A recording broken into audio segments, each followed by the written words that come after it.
Yung difference po ng music industry before sa ngayon, kung i-compare ninyo that we are living in a digital age, na yung dati po, isang album pero hindi lahat nai-release sa single. Ngayon po, ano po ang insight nyo po dito ngayon na we are in a digital age tapos lahat po ng song na i-release nagiging single?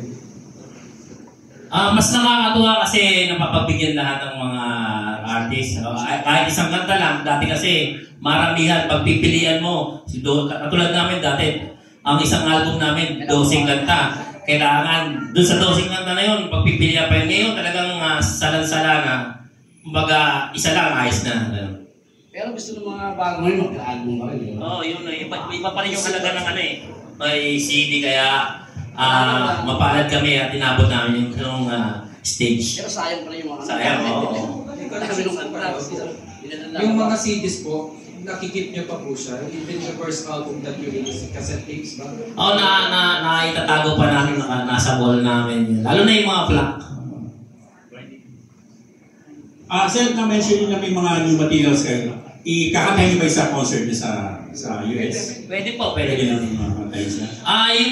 Yung mga na-record namin, katulad ng ginagawa ng ibang artist na nire-record din nila yung mga dati nilang songs. Ganoon din yung ginagawa namin.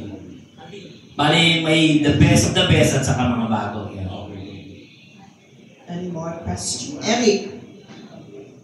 Natong fan ng pre. 90s pa yan. Alpha Records pa lang yun. Hindi na yan siya. Anyway, ang tanong ko lang is, siyempre may mga bagong banda and then kayo'y iconic na. Can you mention yung mga bagong banda na talagang dapat susundan? Yung mas dami ng banda ngayon. Meron ba kayong paboritong bagong banda? Kung nag-mention kayo. Na pinakikinggan ngayon or... Dami, sobrang dami. Oo, na currently. I mean, yung talagang eto magkamahusay ko para sa inyo. Sa sobrang dami nila, lahat sila magagaling kaya ayoko mag-mention. To be fair, di ba? Pero talagang halos lahat ng mga bago ngayon, magagaling talaga sila. Pero masasabi niyo bang meron difference ngayon yung music na 90s sa 2000? Or ang audience ang nagbago? Audience nagbago, malaki dati kasi walang cellphone, talagang body-body lang yung mga...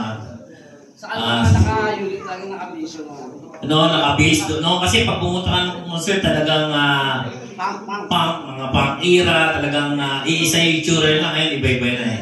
Yun. So kung naman sa music, malaki pinagbago kasi yung mga genre ngayon may pagkahalong luma na, tapos bago, digital na rin.